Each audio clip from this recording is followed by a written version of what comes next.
আসসালামু আলাইকুম। নদীতে ১০ জনের মধ্যে ১০ জনই মাছ পাবেন এবং পুকুরে ১০ জনের মধ্যে ১০ জনই মাছ পাবেন, একজনও বাদ যাবে না। আজকের টপিকটা হচ্ছে এরকম যে ১০ জন শিকারীর মধ্যে আপনারা ১০ জনই মাছ পাবেন। এটা কিভাবে সম্ভব? এটা নিয়ে আলোচনা করব। আরেকটা বিষয় হচ্ছে যারা এই ভিডিওটা দেখবেন অবশ্যই নতুন বা যারা আরো সিনিয়র শিকারী আছেন তারাও দেখতে পারেন, কোনো সমস্যা নাই। কারণ এখান থেকে অনেক কিছু শেখার আছে। আজকে যে আলোচনা করব এখানে আমি কয়েকটা উদাহরণও টেনে নিয়ে আসবো। অবশ্যই আপনারা ভিডিওটা প্রথম থেকে শেষ পর্যন্ত দেখার চেষ্টা করবেন। আশা করি এখান থেকে ভালো কিছু শিখতে পারবেন এবং আপনাদের যে টোপের প্রতি বা বিভিন্ন কিছুর প্রতি যে এত আগ্রহ এই জিনিসগুলোর প্রতি সেটা অনেকটা কমে আসবে এবং নিজের উপর নির্ভরশীল হবেন, এটা আমি আশা করি এই ভিডিওর মাধ্যমে। তো ভিডিও শুরু করা যাক।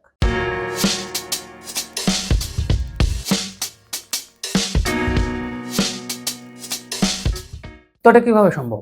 ১০ জনের মধ্যে ১০ জনই মাছ পাবেন।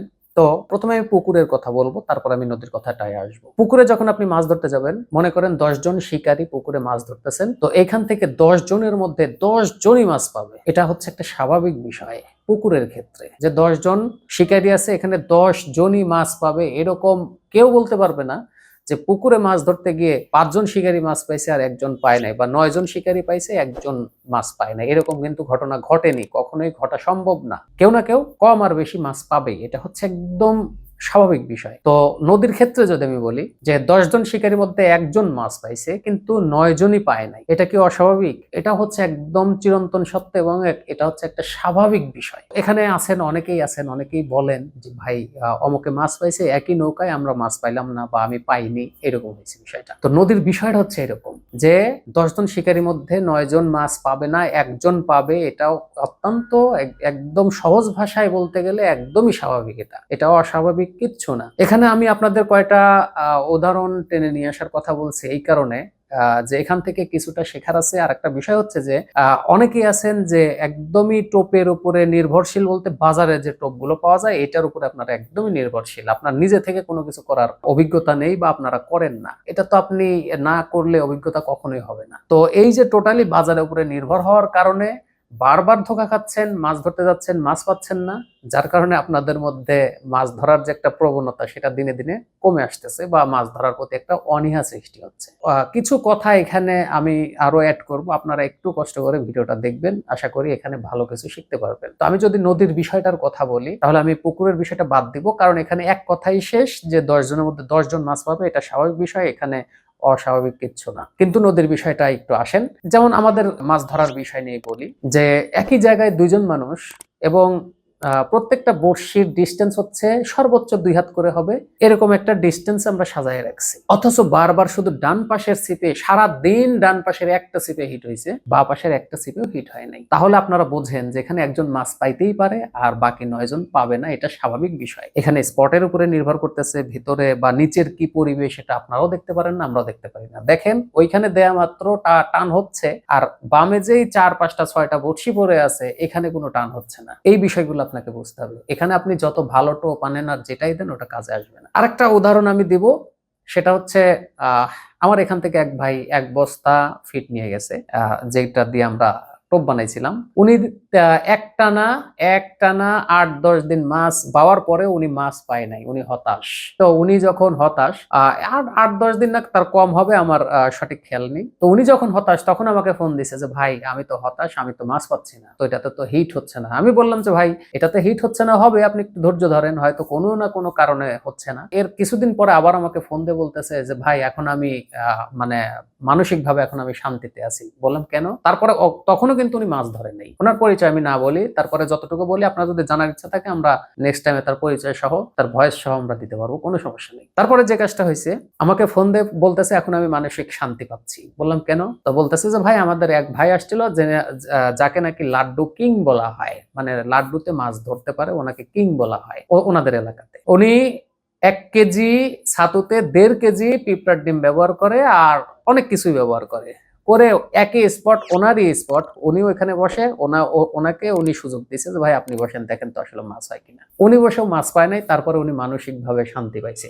তারপরে হিস্টোরিটা এরকম যে তারপরে যে কয়দিন মাছ ধরছে আলহামদুলিল্লাহ সে ৮টা হিট পাইছে, টোটাল ৮টা হিট পাইছে, সব বড় বড় সাইজের।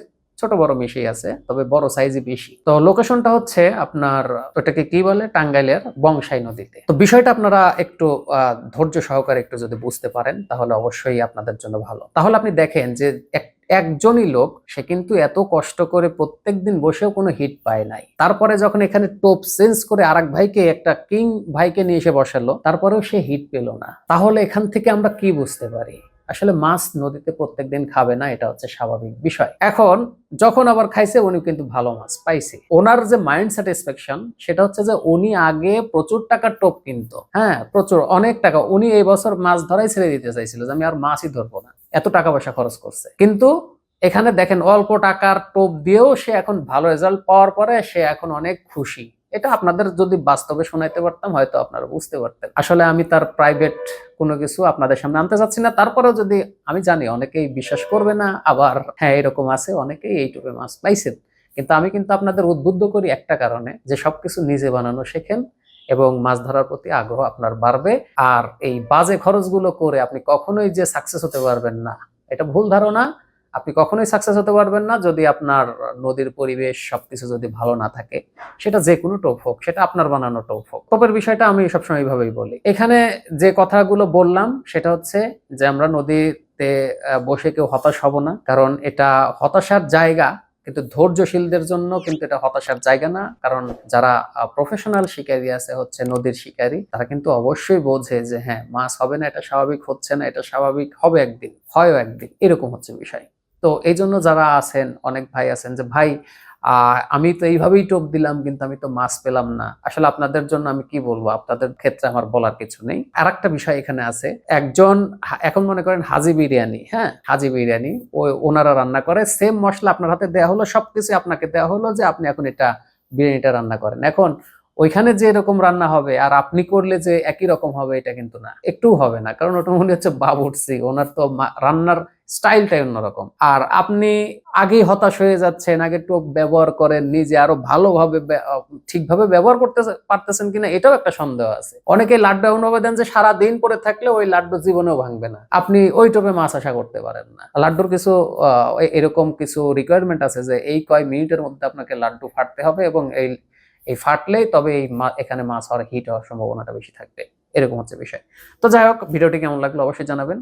আর আমরা চাই, সবসময় চাই যে আমরা এইসব বাস্তব যে বিষয়গুলো আছে সেগুলো নিয়ে আলোচনা করতে আমরা ভালোবাসি এবং সত্য কথাগুলো বলতে ভালোবাসি। তো দেখা হচ্ছে নেক্সট কোনো ভিডিওতে, সে পর্যন্ত সবাই ভালো থাকবেন। আল্লাহ হাফেজ।